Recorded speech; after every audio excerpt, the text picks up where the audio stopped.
जबलपुर भाजपा के जिला उपाध्यक्ष और नगर निगम में सदन के पूर्व अध्यक्ष के साथ ही पूर्व एमआईसी सदस्य का सफल दायित्व निभा चुके पंडित राजेश मिश्रा सहज, सरल और मिलनसार व्यक्तित्व वाले इंसान हैं। राजेश मिश्रा से जबलपुर ब्यूरो ने एक मुलाकात की और उनसे वर्तमान राजनीतिक परिस्थितियों और परिदृश्य पर खुलकर चर्चा की। इसमें राजेश मिश्रा ने सभी मुद्दों पर बेबाक टिप्पणी की और जवाब दिए। प्रस्तुत है जबलपुर भाजपा के जिला उपाध्यक्ष राजेश मिश्रा से एक मुलाकात। दर्शकों नमस्कार, मैं आपका दोस्त प्रवीण वात्रे हमारे इस कार्यक्रम में आपका बहुत बहुत स्वागत करता हूं। आज हम आपकी मुलाकात कर रहे हैं भारतीय जनता पार्टी के वरिष्ठ नेता और जिला उपाध्यक्ष। दर्शकों मैं आप बताना चाहूँगा, राजेश मिश्रा जी पूर्व पार्षद रह चुके हैं और जबलपुर नगर निगम में सदन के अध्यक्ष की भूमिका का भी उन्होंने सफलतापूर्वक निर्वहन किया है और एक बार एमआईसी का दायित्व भी उन्होंने निभाया है और जनता की कसौटी पर हमेशा खड़े उतरे हैं। राजेश जी बहुत बहुत नमस्कार। नमस्कार।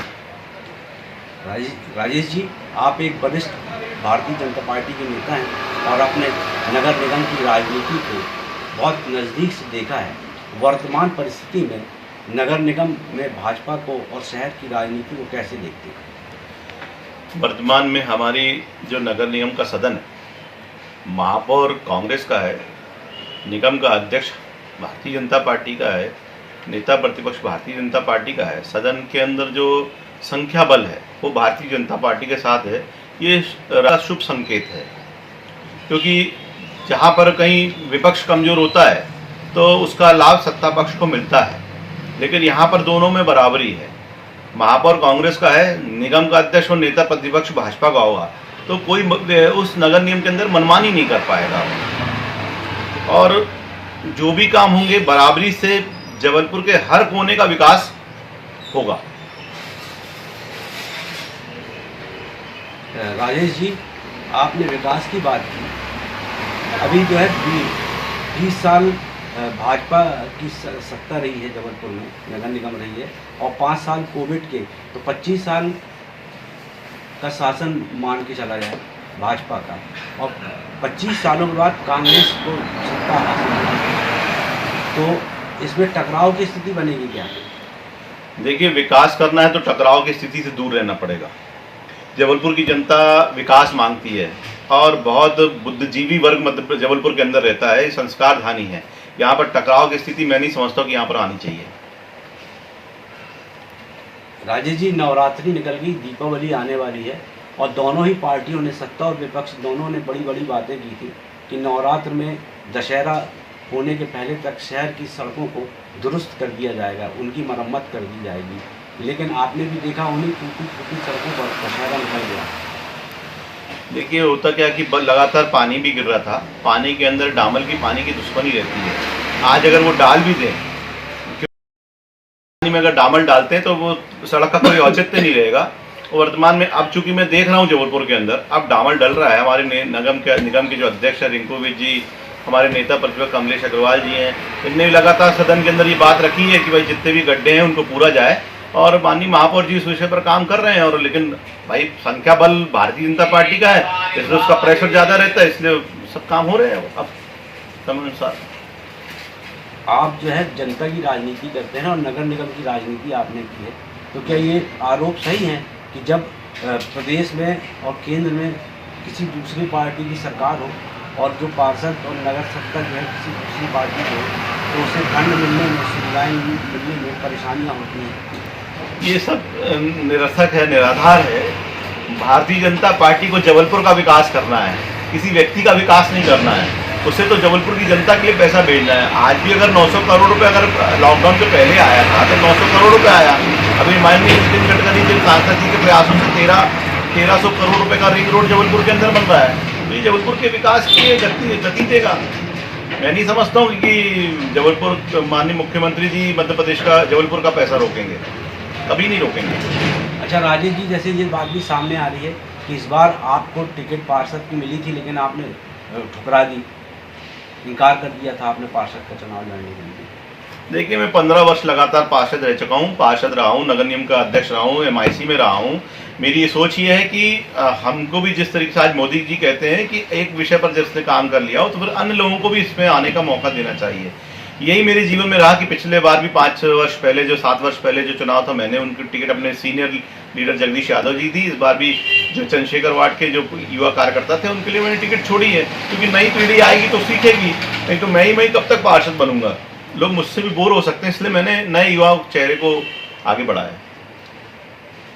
दर्शकों, एक नई सोच और नई ऊर्जा की बात कर रहे हैं राजेश मिश्रा जी। उन्होंने कहा कि नए जो भाजपा की जो उनकी नई पीढ़ी है उनको भी अवसर मिलना चाहिए। और मैं पिछले 15 सालों से 20 सालों से पार्षद रहा हूँ और बड़े बड़े पदों पर रहा हूँ, इसलिए जो है नगर सत्ता का मोह उन्होंने त्याग दिया और नए युवाओं को मौका दिया है। राजेश जी, अब जो विधानसभा चुनाव का लक्ष्य नज़र आ रहा है उसके बारे में क्या कहना है? देखिए, विधानसभा भारतीय जनता पार्टी के जो बड़े शीर्षस्थ नेता बैठे हैं और पूरे कहीं जो संभाग के प्रभारी रहते हैं, जिले के प्रभारी रहते हैं, सब कार्यकर्ताओं के कामों का ब्यौरा इकट्ठा करते हैं और भारतीय जनता पार्टी को लगता है कि ये आने वाले समय में चुनाव जीत सकता है, तो भारतीय जनता पार्टी के कार्यकर्ताओं ने तो उसको टिकट मिलती है। लेकिन थोड़ा थोड़ा भाग्य का भी होता है, भाग्य का जोर होना बहुत आवश्यक है। काम तो प्रत्येक कार्यकर्ता है, लाखों कार्यकर्ता काम करते हैं, लेकिन जिसके भाग्य में होता है, भाग्य के साथ देता है, उसी को टिकट भी मिलती है। लेकिन उसमें भी कहीं ना कहीं है कि भारतीय जनता पार्टी में कार्यकर्ताओं की जो सूची है बड़ी लंबी है, क्योंकि बहुत मजबूत टीम भारतीय जनता पार्टी की जबलपुर महानगर के अंदर है। मैं समझता हूं कि जिसको पार्टी चाहेगी उसको टिकट देगी। अब सिटिंग एमएलए भी है, अगर उसको भी देगी तो भारतीय जनता पार्टी कार्यकर्ता जिताएंगे। तो यानी आपका कहना है कि वापसी होगी भाजपा की सत्ता में, प्रदेश सत्ता में, चुनाव में? हाँ। राजेश जी, एक तीखा सा सवाल जो पूरे शहर और सबके दिलों में है, सब बार बार ये बात भी दंगी जुबान में उठती है कि सबसे ज़्यादा तादाद में भाजपा की पार्षद जीत कर आए हैं नगर सत्ता में, लेकिन उसके बाद ही महापौर का चुनाव भाजपा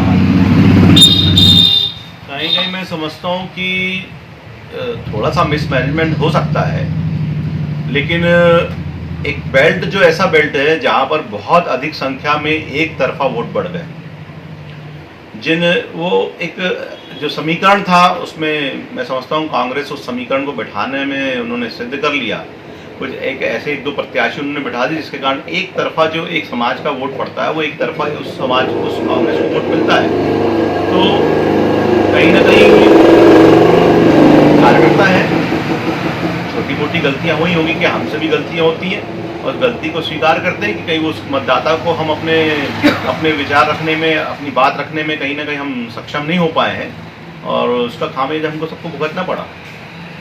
अच्छा राजेश भैया, ये जो था शिवराज सिंह का और मोदी जी का था कि मेरा वार्ड और मेरा वोट, ये जो अभियान था वो अभियान भी फेल हो गया है इसमें कहीं ना कहीं। मैंने कहा कि कार्यकर्ताओं में कहीं ना कहीं जनता के बीच में छोटी मोटी नाराजगियाँ किसी विषय को लेकर होती हैं, तो कोई ऐसा विषय आ जाता है तो वो लोगों के गले नहीं उतरता। तो कहीं नहीं, मैं समझता हूँ कि इसमें कार्यकर्ताओं की कोई गलती नहीं है, ना प्रत्याशी कोई गलती है। गलती है समय और मुहूर्त की, कि कहीं ना कहीं हम ईश्वर को मंजूर नहीं होगा कि कोई ये व्यक्ति महापौर बने, इसलिए वो नहीं हो पाया, भाग्य में नहीं था इसलिए हमारे। लेकिन मैं समझता हूँ कि भारतीय जनता पार्टी कार्यकर्ता जिस ईमानदारी के साथ काम करते हैं, उन्होंने बड़ी ईमानदारी के साथ काम किया, तो कार्यकर्ताओं को कोई दोष नहीं दे सकता। कार्यकर्ता अपनी जगह पर ईमानदारी से काम करता और उसने किया।